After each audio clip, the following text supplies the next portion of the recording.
আজকে আমরা গতির কারণ সম্বন্ধে বলতে শুরু করব। গতির কারণ বলতে গেলে প্রথমে যে সূত্রগুলো আসবে সেটা হচ্ছে নিউটনের 3টে গতিসূত্র। আজকে আমরা নিউটনের প্রথম গতিসূত্র থেকে শুরু করব। প্রথম গতিসূত্রের যে স্টেটমেন্ট বিবৃতি, বাইরে থেকে কোনো বস্তুর ওপর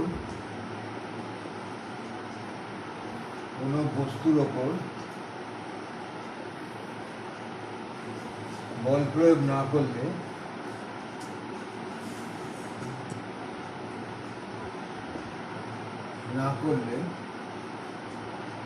স্থির বস্তু চিরকাল স্থির থাকবে। স্থির বস্তু চিরকাল স্থির থাকবে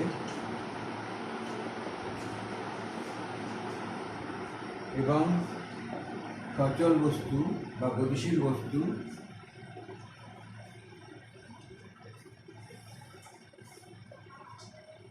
চিরকাল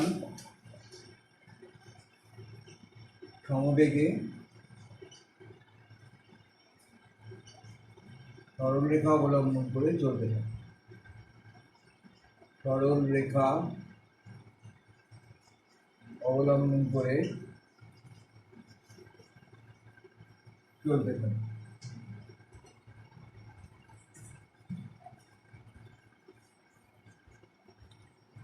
এইটা হচ্ছে নিউটনের প্রথম সূত্র। বাইরে থেকে কোনো বস্তুর ওপর বল প্রয়োগ না করলে স্থির বস্তু চিরকাল স্থির থাকবে এবং গতিশীল বস্তু চিরকাল সমবেগে সরলরেখা অবলম্বন করে চলতে থাকে। তাহলে গতির কারণটা এখান থেকে বলা, কী কারণে গতি হতে পারে, কী কারণে গতি বন্ধ হতে পারে। কী কারণে গতি হতে পারে?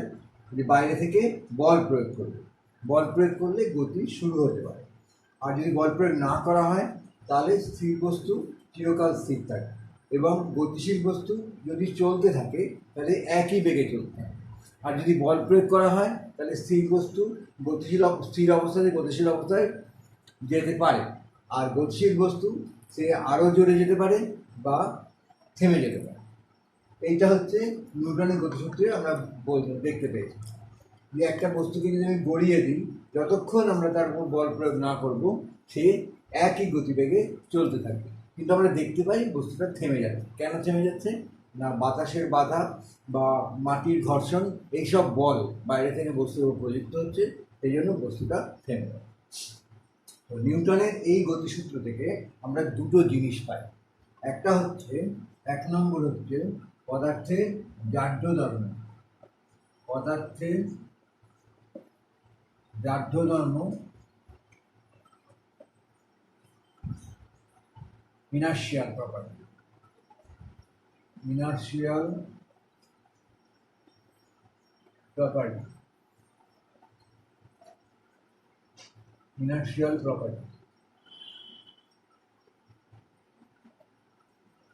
আর 2 নম্বর হচ্ছে বলের সংখ্যা।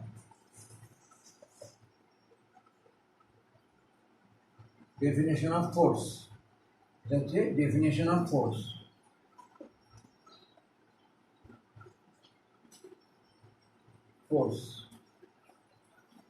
আমি আগে পদার্থের জাড্য ধর্মটা বলি। জাড্য ধর্মটা কি? পদার্থের জাড্য ধর্ম হচ্ছে কোনো বস্তু যে অবস্থায় ছিল সেই অবস্থায় থাকবে, এটা হচ্ছে জাড্য ধর্ম। জাড্য ধর্মটা হচ্ছে জাড্য বা জড়তা ধর্ম।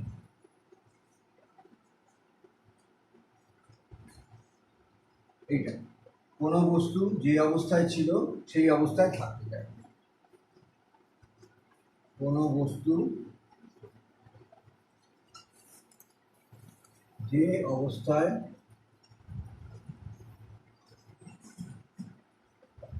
ছিল সেই অবস্থায় থাকতে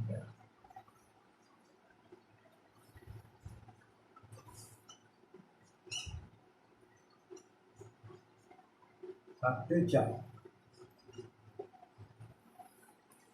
একটা বস্তু যদি স্থির ছিল, টেবিলের উপর একটা বই ছিল, সেই বইটাকে যদি আমি কোনোভাবে বল প্রয়োগ না করি বা ওখান থেকে না সরাই, তাহলে বইটা চিরকাল ওখানেই থাকবে, যে অবস্থায় ছিল সেই অবস্থায় থাকবে, সে কিছুতেই অন্যখানে যেতে পারছে না। ওর উপর বল প্রয়োগ না করলে ও কিন্তু সেই স্থির অবস্থা থেকে সে যেতে পারে। তাহলে এই যে তার স্থির অবস্থায় থাকার যে ধর্ম, সেটাকে বলা হচ্ছে স্থিতিজান্য। এটা হচ্ছে স্থিতিজান্য। বস্তু স্থির অবস্থায় থাকতে চায়, এই যে ধর্মটা, সেই ধর্মটাকে বলা হচ্ছে স্থিতিজান্য। আরেকটা হচ্ছে ধরো গতিশীল বস্তু, সে চলছে, এবার আমি যদি বাইরে থেকে তাকে বল প্রয়োগ করে তাকে না থামাই, তাহলে সেই অনন্তকাল চলতে থাকে। যদি বায়ুর বাধা বা মাটির ঘর্ষণ বা অন্য কোনো বাইরের বল প্রযুক্ত না হয়, তাহলে সেই বস্তুটা চিরকাল একই গতিবেগে চলতে থাকবে, তাকে সে থামবে না। তাহলে এই যে তার ধর্মটা, এই ধর্মটাকে বলা হচ্ছে গতিজান্য। সে গতিশীল অবস্থায় থাকতে চায়, প্রত্যেক বস্তু যে অবস্থায় ছিল সেই অবস্থায় থাকতে চায়, সেই ধর্মটা তার জাড্য ধর্ম। জাড্য ধর্ম দু রকমের, একটা হচ্ছে স্থিতিশীল বস্তু, সে স্থির অবস্থায় ছিল, স্থির অবস্থায় থাকতে চায়, সেটা হচ্ছে স্থিতিজাড্য। আর গতিশীল বস্তু গতিশীল অবস্থায় ছিল, সে গতিশীল অবস্থায় থাকতে চায়, এটাই গতি। তাহলে এবার দেখো, নিউটনের প্রথম গতিসূত্র থেকে আমরা দেখতে পাচ্ছি যে পদার্থের জাড্য ধর্ম পরিবর্তন করতে গেলে যা দরকার হয় সেটা হচ্ছে বল। বল প্রয়োগ করলে তবে আমরা পদার্থের জাড্য ধর্মের পরিবর্তন করতে পারি। আমি কতগুলো উদাহরণ দিচ্ছি স্থিতিজাড্য থেকে গতিজাড্য রূপান্তর, বা গতিজাড্য থেকে স্থিতিজাড্য রূপান্তর।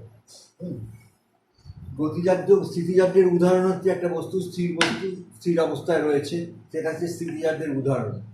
আর একটা বস্তু গতিশীল অবস্থায় রয়েছে, সেটা হচ্ছে গতিজাড্যের উদাহরণ। একটা ট্রেন চলছে, একটা গাড়ি চলছে, তাহলে এইটা হচ্ছে তার গতিজাড্যের উদাহরণ। আর একটা বই টেবিলের ওপর রয়েছে, কি একটা পাথর একটা জায়গায় স্থির রয়েছে, তাহলে সেটা হচ্ছে স্থিতিজাড্যের উদাহরণ। কিন্তু স্থিতিজাড্য থেকে গতিজাড্যের পরিবর্তন বা গতিজাড্য থেকে স্থিতিজাড্যের পরিবর্তন, এই পরিবর্তনের উদাহরণগুলো আমি এখন দিচ্ছি। যখনই বস্তুর একটা জাড্য থেকে আরেকটা জাড্যে পরিবর্তন করার চেষ্টা করা হয় বা পরিবর্তন করা হয়, তখন সেই বস্তুটা বাধা দেয়, সেই বস্তুটা বাধা দেয়। স্থিতিজাড্যে ছিল, সেখান থেকে গতিজাড্যে পরিবর্তন করতে গেলে বস্তুটা একটা বাধা দেবে, ফলে বল প্রয়োগ আমাকে করতে হবে। আবার গতিজাড্যে ছিল, গতিজাড্য থেকে তাকে থামাতে গেলে সে বাধা দেবে, তাহলে যেখানেও তাকে আমার বল প্রয়োগ করতে হবে। প্রথমে আমরা দেখি স্থিতিজাড্য থেকে গতিজাড্যে রূপান্তরের উদাহরণ।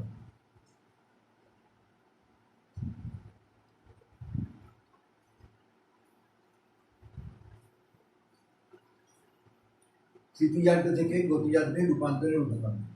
প্রথমে হচ্ছে স্থিতিজাড্য থেকে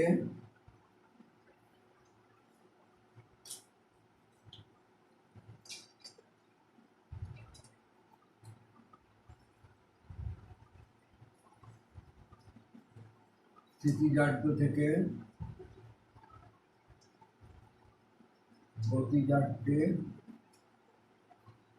রূপান্তর।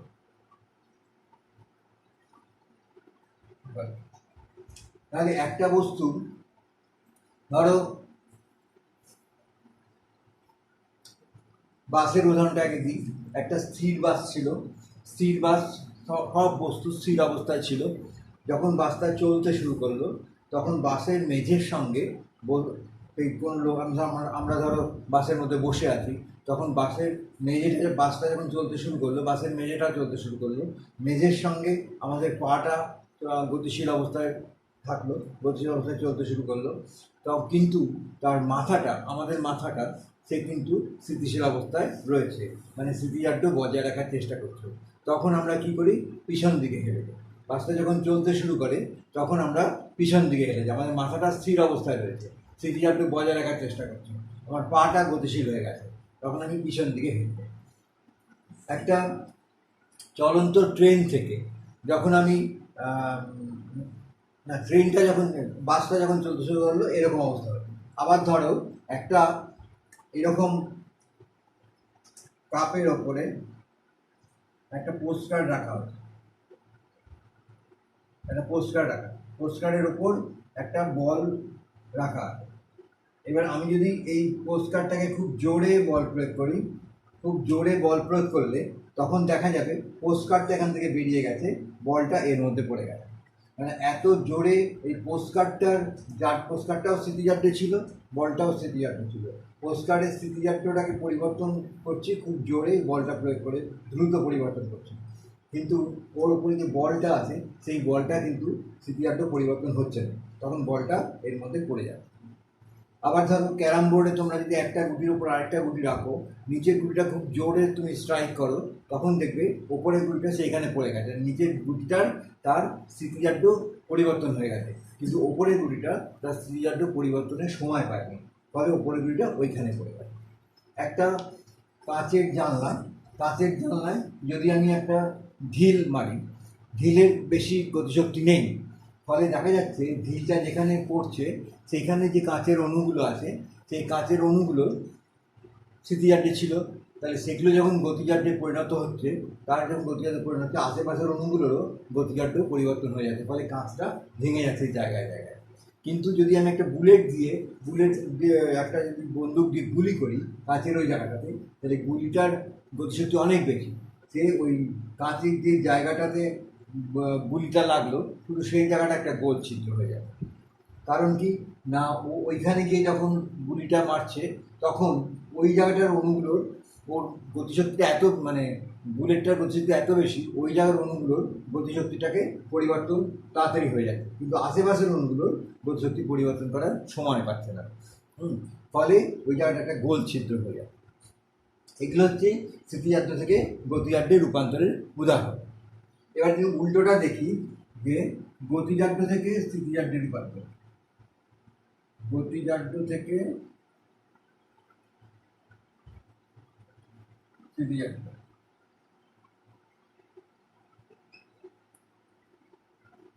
বাসের উদাহরণটা আবার চলে আসবে। একটা গতিশীল বাস, সেখানে যাত্রীরা সবাই গতিশীল, তখন দেখা যাচ্ছে বা যাত্রীদের পা এবং মাথা সবই গতিশীল। যেই বাসটা ব্রেক কষলো বা স্থির হলো, তখনই দেখা যাচ্ছে বাসের মেঝের সঙ্গে পাটা স্থির হয়ে যাচ্ছে, কিন্তু মাথাটা তখন গতিশীল। তাহলে তখন কী হবে, আমি সামনের দিকে ঝুঁকে পড়বো, তারপরে ধরো একটা জায়গায় লং জাম্পের প্রতিযোগিতা, লং জাম্প যখন দিচ্ছে, তখন লং জাম্প বা হাই জাম্প দিচ্ছে, তখন সেই জায়গায় দাঁড়িয়ে ও লং জাম্প বা হাই জাম্প দিতে পারছে না। ও কী করছে, অনেক দূর থেকে এসে ও লং জাম্প বা হাই জাম্প দিচ্ছে, তাহলে ওর যে গতিজাড্যটা আছে সেই গতিজাড্যের জন্য ও অনেকটা এগিয়ে যাচ্ছে। আমরা বাড়িতে যে পাখা ফ্যান চালাই, বা তুমি ধরো সাইকেল চালিয়ে যাচ্ছ, তখন ফ্যানের সুইচটাকে তুমি অন অফ করো, তখন ফ্যানটা কিন্তু বেশ কিছুক্ষণ চলতে থাকে। কারণ কি না, সেই গতিজাড্য ছিল, সেই অবস্থাটা সে বজায় রাখার চেষ্টা করে, তার গতিশীল অবস্থাটা বজায় রাখার চেষ্টা করে। সুইচটাকে অফ করলেও সেই ফ্যানটা তখনই সঙ্গে সঙ্গে বন্ধ হয় না, কিছুক্ষণ পর বন্ধ হয়। সাইকেলের তুমি চালাচ্ছ, সাইকেলের প্যাডেলটা তুমি প্যাডেলটা খানিকক্ষণ তুমি না করে থাকো, দেখবে সাইকেল তবু খানিকটা দূর এগিয়ে যাচ্ছে। এগুলো হচ্ছে গতিজাড্য থেকে স্মৃতিজাড্যে রূপান্তরের উদাহরণ। পদার্থ বা বস্তু প্রত্যেক একটা জায়গা থেকে একটা জায়গায় রূপান্তর করতে গেলে সে বাধা দেয়, সেই অবস্থাটা বেশ কিছুক্ষণ বজায় রাখার চেষ্টা করে। তারপরে ধরো আমরা যখন ট্রেনে দেখেছি যে চলন্ত ট্রেনে যদি আমি উঠতে যাই, চলন্ত ট্রেনে কেউ যদি উঠতে, হকাররা প্রায়ই ওঠে বা চলন্ত ট্রেন থেকে নামে, চলন্ত ট্রেন থেকে উঠতে গেলে হকাররা দেখবে কিছুটা দৌড়ে গিয়ে তারপরে চলন্ত ট্রেনে ওঠে। কারণ হচ্ছে যে কিছুটা দৌড়ে গেলে চলন্ত ট্রেনের সঙ্গে সে গতিজাড্যে চলে এলো, এইবার সে যদি ট্রেনের উপরে ওঠে তাহলে সে ওই গতিশীল অবস্থাটা বজায় রাখার চেষ্টা করে, তবে তার দুর্ঘটনা হবে না। কিন্তু সে যদি হঠাৎ করে উঠতে চায় ট্রেনের ওপরে, তাহলে সে স্থির অবস্থায় ছিল, ট্রেনে যেই উঠছে অমনি সে গতিশীল হয়ে যাচ্ছে, ফলে তার পাটা সামনের দিকে এগিয়ে যাচ্ছে, মাথাটা পিছনে গিয়ে ধাক্কা খাবে। এই জন্য গতিশীল ট্রেনে উঠতে গেলে সবসময় কিছুটা দৌড়ে গিয়ে তবে ট্রেনে উঠতে হয়। আবার গতিশীল ট্রেন থেকে যখন হকাররা নামে, তখন দেখবে যে হকাররা নেমে যেই গতিশীল ট্রেন থেকে নামছে, অনেক হকাররা তারা গতিশীল ট্রেন থেকে নামে, গতিশীল ট্রেন থেকে নামতে গেলে তখন তারা নেমে একদম স্থির হয়ে দাঁড়িয়ে থাকে না, কিছুটা দৌড়ে নেয়, বা গতিশীল ট্রেন থেকে নামতে গেলেই তার পাটা স্থির হয়ে যাচ্ছে, মাথাটা কিন্তু সামনের দিকে গতিশীল, সে মুখ থুবড়ে পড়ে যাবে, সেই জন্য সে কিন্তু মাথাটা পিছন দিকে হেলিয়ে নামে, খানিকটা পিছন দিকে হেলিয়ে নামে, যাতে সে সামনের দিকে পড়ে যেতে না পারে। এইগুলো হচ্ছে সব গতিজাড্য থেকে স্থিতিজাড্যের উদাহরণ। আরও বহু উদাহরণ আছে। তো এগুলো হচ্ছে রূপান্তরের উদাহরণ। আর আমি বারবার বলছি, এই উদাহরণগুলো কিন্তু একটা জাড্য থেকে একটা জাড্যে রূপান্তরের উদাহরণ। কিন্তু স্থিতিজাড্যের উদাহরণ হচ্ছে বস্তুটা স্থির অবস্থায় রয়েছে, যে কোনো বস্তু, একটা পাথর বা বই বা। আর গতিজাড্যের উদাহরণ হচ্ছে একটা ট্রেন বা গাড়ি, যা হোক গতিশীল রয়েছে, এটা তার গতিজাড্যের উদাহরণ। এইবার যেটা বলবো যে নিউটনের গতিসূত্র, প্রথম গতিসূত্র থেকে আমরা জাড্যের সংজ্ঞা পাই, জাড্য সম্বন্ধে আমরা ধারণা পাই। আর একটা জিনিস পাই, বলের সংজ্ঞা।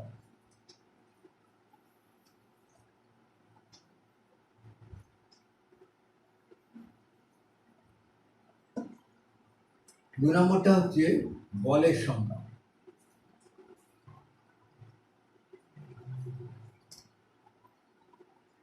বলের সংজ্ঞা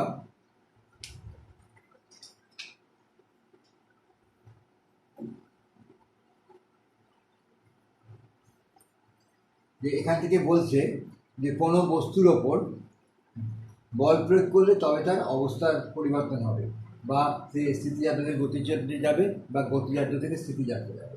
তাহলে আমি যদি ঘুরিয়ে বলি, কোনো বস্তুর ওপর যা প্রয়োগ করলে, বাইরে থেকে যা প্রয়োগ করলে বস্তুর অবস্থার পরিবর্তন হয়, পরিবর্তন করা হয় বা করার চেষ্টা করা হয়। সবসময় যে করা যাবে তার কোনো মানে নেই। আমি উদাহরণ দিয়ে বলে দিচ্ছি।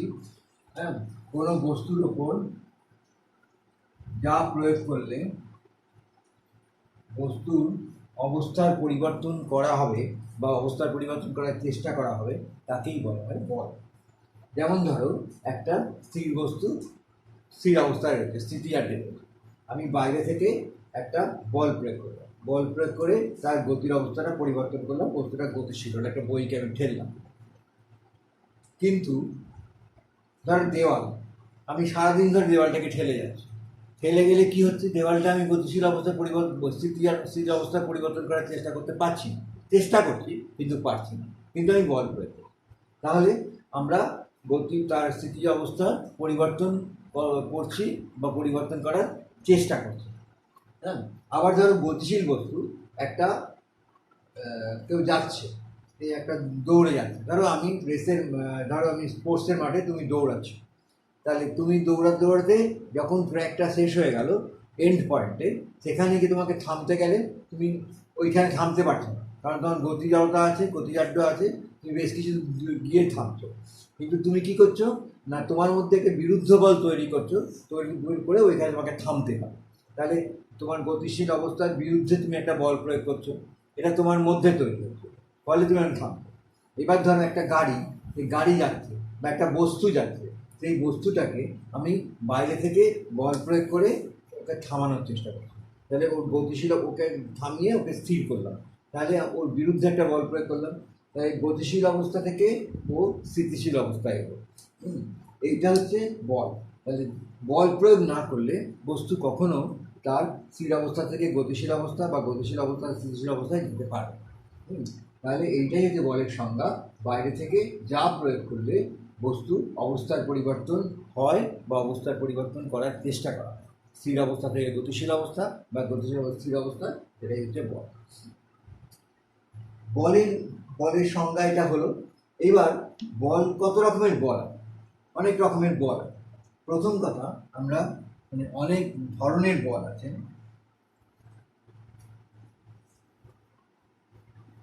অনেক ধরনের বল আছে।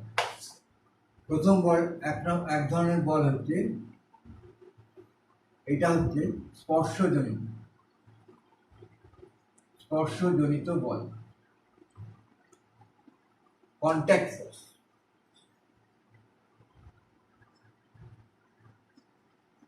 আর একটা হচ্ছে ক্ষেত্রজনিত বল,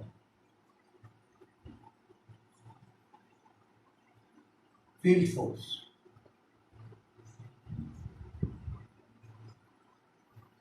কোন বলগুলো স্পর্শজনিত? যেমন আমি ধাক্কা দিচ্ছি, তাহলে আমি তাকে স্পর্শ করে তবে ধাক্কা দিচ্ছি। টানছি, তাহলে ধরে টানছি কোনো বস্তুকে, ঠেলছি। তাহলে এই বলগুলো স্পর্শজনিত। একটা বস্তু, একটা টেবিলের উপর একটা বস্তু রয়েছে, তাহলে সেই বস্তুটা টেবিলের উপর একটা বল প্রয়োগ করছে তার ওজনের জন্য, এটাও স্পর্শজনিত, ঘাত বল। তাহলে এই বলগুলো স্পর্শ করে দেওয়া, এইগুলো সব স্পর্শজনিত। আর ক্ষেত্রজনিত কোনটা? ধরো একটা বস্তু এখানে আছে, তাহলে এই বস্তু তুমি ছেড়ে দাও, তাহলে এই বস্তুটা পৃথিবীর কেন্দ্রের দিকে পড়ে যাবে। এটা তোমরা জানো যে একটা বস্তুকে ওপর থেকে ছেড়ে দিয়ে পৃথিবী, তাহলে ও পৃথিবীর কেন্দ্রের দিকে যাচ্ছে কেন?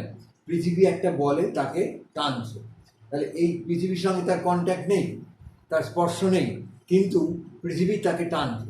এই বলটা হচ্ছে পৃথিবীর মহাকর্ষ ক্ষেত্র বা অভিকর্ষ ক্ষেত্র, মহাকর্ষীয় ক্ষেত্র। এই ক্ষেত্রটা গ্র্যাভিটেশনাল ফিল্ড বা এই ফিল্ডটা তাকে কিন্তু ওই বলটা তাকে টানছে, এখানে তার স্পর্শ দরকার হচ্ছে, তাহলে সেই বলটা হচ্ছে ক্ষেত্রজনিত। ক্ষেত্র মানে অনেক দূর পর্যন্ত, যত দূর পর্যন্ত পৃথিবীর আকর্ষণ তার ওপর কাজ করে সেই অঞ্চলটা হচ্ছে মহাকর্ষীয় ক্ষেত্র পৃথিবী। সেই বলটা যেখানে একটা বস্তু থাকুক না কেন, সেই বস্তুকে পৃথিবী তার কেন্দ্রে দিকে রাখে। এবার ধরো দুটো চার্জ, একটা পজিটিভ একটা নেগেটিভ, তাদের মধ্যে স্পর্শ নেই, কিন্তু তারা পরস্পরকে আকর্ষণ করছে, আকর্ষণ করলে অটোমেটিক্যালি নিজেদের কাছে আসছে, তাহলে এখানেও কিন্তু একটা ক্ষেত্রজনিত বল কাজ করছে, যে বলে ওরা পরস্পরকে টানছে। এটা হচ্ছে ক্ষেত্র, মানে এটা কি তড়িৎ ক্ষেত্র, মানে ধনাত্মক আধান তার চারপাশে একটা তড়িৎ ক্ষেত্র, ধনাত্মক আধান যত দূর পর্যন্ত তার চারপাশে একটা তড়িৎ ক্ষেত্র আছে, ঋণাত্মক আধান তার চারপাশেও একটা তড়িৎ ক্ষেত্র আছে, এই তড়িৎ ক্ষেত্র তারা পরস্পরকে টানছে। তাহলে এখানে এটা হচ্ছে ক্ষেত্রজনিত বল। দুটো চুম্বকের মেরু, দুটোই যদি নর্থ পোল হয়, উত্তর মেরু হয়, তাহলে পরস্পরকে বিকর্ষণ করছে, তাহলে এরাও তার পরস্পরকে স্পর্শ করছে না, কিন্তু তাদের উপর বল প্রযুক্ত হচ্ছে। এটা হচ্ছে ক্ষেত্রজনিত বল, ফিল্ড ফোর্স। এবার ধরো যে বলগুলো বস্তুর উপর প্রযুক্ত হচ্ছে, সেই বলগুলোর ক্ষেত্রে সেই বলগুলো দু রকমের বল। কোনো বস্তুর ওপর সে স্পর্শজনিত বলই হোক, ক্ষেত্রজনিত বলই হোক, বস্তুর ওপর দু রকমের বল কাজ করে। একটা হচ্ছে প্রতিমিত বল, ব্যালেন্স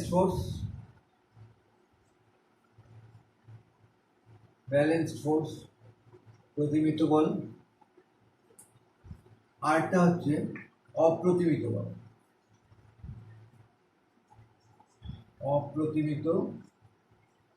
বল, আনব্যালেন্সড।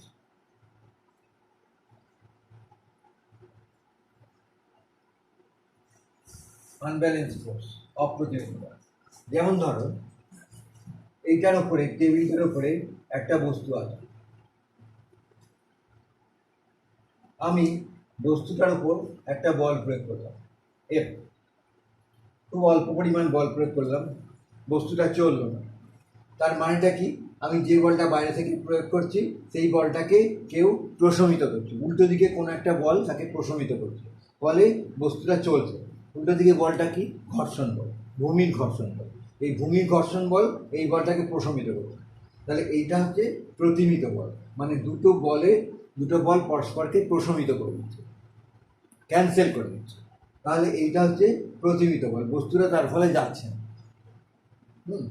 বস্তুটা তার ফলে যাচ্ছে, তাহলে এইটা আমি দুদিক থেকে এটার ওপর হাত আঙুল দিয়ে বল প্রয়োগ করবো, তাহলে এটা চলছে না, এটা এদিকেও যাচ্ছে না এদিকেও যাচ্ছে না।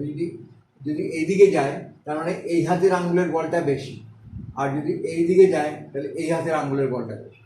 তাহলে এখানে বস্তুটা যখন চলছে না তখন তার উপর যে লব্ধি বলটা সেটা শূন্য হচ্ছে। লব্ধি মানে হচ্ছে অনেকগুলো বলের ফলাফল শূন্য। আবার ধরো এই বলটা প্রয়োগ করার ফলে বস্তুটা যখন চলতে শুরু করছে তখন এই বলটা হচ্ছে বেশি, ঘর্ষণ বলটা যেটা বাধা দিচ্ছে সেই বলটা হচ্ছে কম, তাহলে এই বলের মানটা বেশি, ঘর্ষণ বলের মানটা কম। ঘর্ষণ বল ধরো ভূমি এই দিকে কাজ করছে, এটা হচ্ছে ঘর্ষণ বল, তাহলে এফটা বেশি, স্মল এফটা কম, ক্যাপিটাল এফ বেশি, স্মল এফটা কম। ক্যাপিটাল এফ আমি বাইরে থেকে বল প্রয়োগ করছি, আর স্মল এফটা হচ্ছে ঘর্ষণ বল, বিপরীত দিকে কাজ করছে, বা একটা লোক এদিকে একটা বল প্রয়োগ করছে আর একটা লোক এদিকে একটা বল প্রয়োগ করছে, তাহলে বল দুটো সমান নয়, কম বেশি, একটা বেশি একটা কম, সেই জন্য যেদিকে বেশি বল সেই দিকেই বস্তুটা যাবে, তাহলে এইটা তখন অপ্রতিমিত, মানে ক্যান্সেল করছে না, এই বলটাকে ক্যান্সেল করছে না। তাহলে অতিরিক্ত বল কত হচ্ছে? এফ মাইনাস এফ, এটা হচ্ছে লব্ধি বল।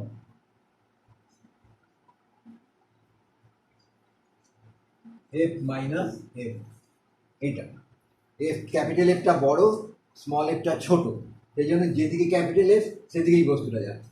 তাহলে এইটা হচ্ছে অপ্রতিমিত বল। অপ্রতিমিত বল প্রয়োগ করলে তবেই বস্তুটা কিন্তু যায়। তাহলে এই যে বাইরে থেকে কোনো বস্তুর উপর বল প্রয়োগ করলে এই বলটা কিন্তু অপ্রতিমিত বল। অপ্রতিমিত বল না হলে কিন্তু বস্তুটা গতি হবে না। ঠিক আছে, এবার ধরো বলে আরও রকমের বল। বল কী করে না, বল বস্তুর অবস্থার পরিবর্তন করে, আমরা দেখলাম নিউটনের গতিসূত্র থেকে। আরেকটা কী করে, বস্তুর আকৃতি পরিবর্তন করে। তাহলে বল কী করে, একটা হচ্ছে বস্তুর অবস্থার পরিবর্তন করে, বস্তুর জাড্যের পরিবর্তন করে, একটা জাড্যের পরিবর্তন। আরেকটা হচ্ছে আকৃতির পরিবর্তন, বস্তুর আকৃতির পরিবর্তন করে।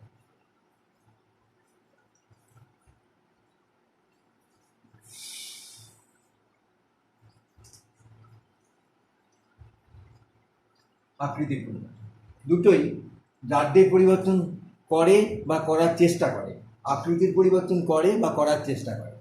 যেমন ধরো একটা, আমি যদি রবারের বল সেটাকে হাতে করে চাপ দিই, মানে ওটার উপর রবারের বলটার উপর আমি একটা বল প্রয়োগ করছি, তখন রবারের বলটা ছোট হয়ে যাবে, সংকুচিত হয়ে যাবে, তখন আকৃতির পরিবর্তন।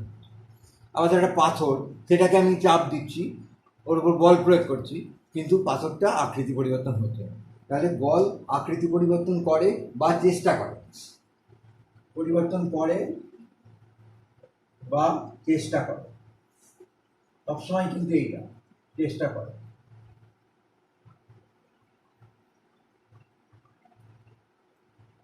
চেষ্টা করে, এটাও তাই, পরিবর্তন করে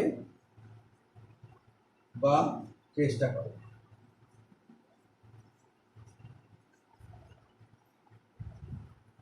ঠিক আছে, তাহলে দু রকমের বল। আবার এটাও, এই বলগুলোর মধ্যে আবার দুটো ভাগ, প্রতিমিত বল, অপ্রতিমিত বল। আবার ধরো এই বলগুলোর মধ্যে বল তাহলে কী করছে, বস্তুর সব বলগুলোই কী করছে, বস্তুর জাড্যের পরিবর্তন করছে বা করার চেষ্টা করছে, আর বস্তুর আকৃতি পরিবর্তন করছে বা করার চেষ্টা করছে। বলের আরেকটা জিনিস আছে,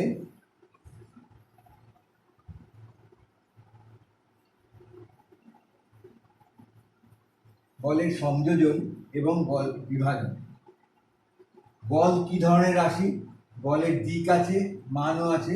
তাহলে বল হচ্ছে ভেক্টর আছে, দিক আছে এবং মান আছে, বলটা হচ্ছে একটা ভেক্টর আছে। বলের সংযোজন করতে হবে, দুটো কোনো বস্তুর ওপর দুটো, তিনটে, চারটে বল প্রযুক্ত হলে সেই বস্তুটা একটা নির্দিষ্ট দিকে যাবে। কোনো বল ধরো এদিকে একটা বল প্রয়োগ হলো, এদিকে একটা বল প্রয়োগ হলো, তাহলে বস্তুটা কোন দিকে যাবে, এই বলের দিকেও যাবে না, এই বলের দিকে যাবে না। দুটো বলের যে লব্ধি মানে মিলিত ফলাফল, এই বলটার আর এই বলটার মিলিত যে ফলাফল সেটা হচ্ছে লব্ধি, সেই লব্ধির দিকে যাবে। এটা হচ্ছে বলের সংযোজন। ধরো বলের সংযোজন,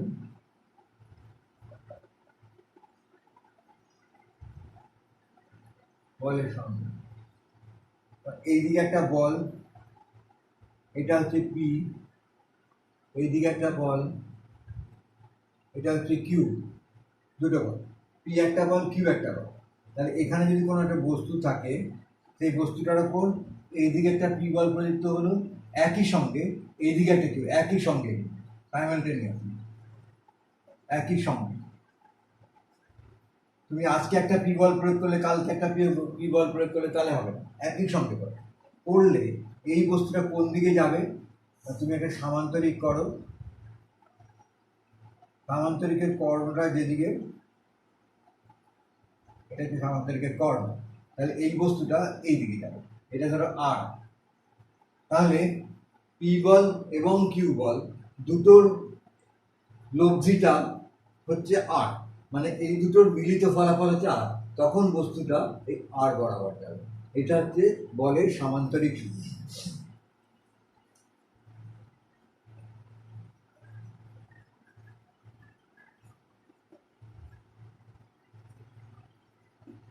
মানে দুটো বলকে তুমি সামান্তরিকে দুটো সন্নিহিত বাহু দ্বারা প্রকাশ করছো, তবে ওই দুটো বাহুর, এই বাহুটার এই বাহুটার ছেদবিন্দুগামী, এই কর্ণটা নয়, সামান্তরিকের দুটো কর্ণ, এই একটা কর্ণ আর এই একটা কর্ণ, তাহলে ছেদবিন্দুগামী যে কর্ণটা, সেই কর্ণটাই কিন্তু ওই এই বল দুটোর লব্ধিকে প্রকাশ করবে। অর্থাৎ এখানে যে বস্তুটা আছে তারপর তুমি এদিকে একটা বল প্রয়োগ করো, এদিকে একটা বল প্রয়োগ করো, তাহলে বস্তুটা কোন দিকে যাবে?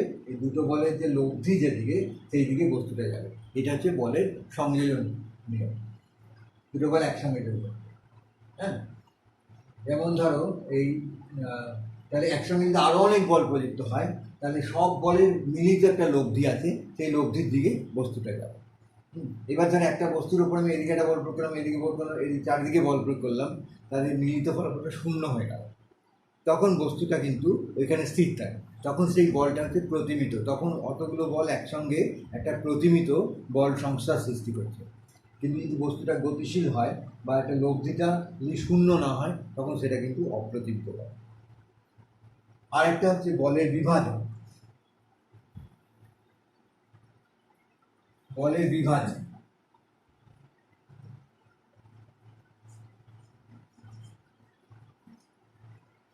বলের বিভাজন সেখানে ধরো এইরকম একটা বল প্রয়োগ করলাম, এরকম একটা বল প্রয়োগ করলাম। বল প্রয়োগ করলে সেই বলটাকে আমি দুটো দিকে ভাগ করলাম, এদিকে একটা, এদিকে একটা, এমনভাবে ভাগ করলাম যে এই দুটো বলকে নিয়ে ঠিক একটা সামান্তরিক তৈরি করা যায়। উল্টোটাই, যে আমরা আগে এখানে যেমন এই বলটা আর এই বলটা দিয়েছি, পেয়েছি এটা, এখানে এই বলটা দিয়েছি, আটটা দিয়েছি, আমি দুদিকে ভাগ করলাম, এটা হচ্ছে পি, এটা হচ্ছে কিউ, তাহলে দুদিকে আমরা বল পাচ্ছি।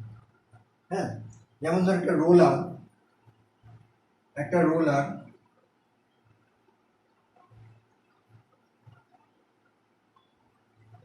রোলার এটা হচ্ছে রোলারের হাতল। খেলার মাঠে রোলারকে কি করা হয়? টানা হয় না ঠেলা হয়? খেলার মাঠে রোলারকে টানলে সুবিধা হয়। আমি যদি রোলারকে টানি, এই বরাবর বল প্রয়োগ করে টানি, এদিক থেকে এদিকে টানলাম, রডটাকে এবার টেনে নিয়ে যাচ্ছে, তাহলে এই বলটাকে, এটা হচ্ছে রোলার টানা, রোলার টানা হয়। তখন রোলারের এখানে এই একটা বল ভাগ হলো, এই একটা বল ভাগ হলো, এই বলটা দুটো অংশে ভাগ হলো, এই একটা অংশ, এই একটা অংশ। রোলারের ওজনটা নিচের দিকে কাজ করছে, এটা হচ্ছে রোলারের ওজন ডাব্লিউ।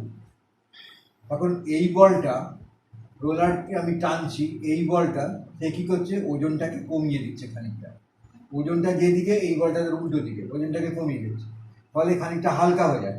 তার ফলে রোলার, আর এই বলটা রোলারটাকে সামনের দিকে এরকম করে টেনে নিয়ে আসে। একটা বাক্সকেও আমরা ঠেলাচ্ছে, যদি আমি টেনে নিয়ে আসি তাহলে আমার সুবিধা হবে। টানার ফলে ওজনটাকে কমিয়ে দিচ্ছে এই বলটা, বলের বিভাজন, এটা হচ্ছে বলের বিভাজন। আর এই বলটা তাকে সামনের দিকে এগিয়ে নিয়ে যাচ্ছে। কিন্তু যদি আমি রোলারটাকে ঠেলি, এটা হচ্ছে রোলারটাকে যদি আমি এই বরাবর ঠেলি, তাহলে এটা দুটো অংশ বিভাজন হচ্ছে, এদিকে একটা, এদিকে একটা। তাহলে এই যে বলটা, এটা যে রোলারের ওজন কাজ করছে, তাহলে এই বলটা কি করছে? ওজনটাকে আরো বাড়িয়ে দিচ্ছে, মানে রোলারটাকে আগে আরো ভূমির দিকে চাপিয়ে দিচ্ছে, ফলে আমার ঠেলতে কষ্ট হচ্ছে। সেই জন্য রোলার টানাটা সুবিধাজনক, খেলাটা সুবিধাজনক নয়। সেই জন্য খেলার মাঠে দেখবে রোলারটাকে টানে, রোলারটাকে ঠেলে। পাখি কি করে? পাখি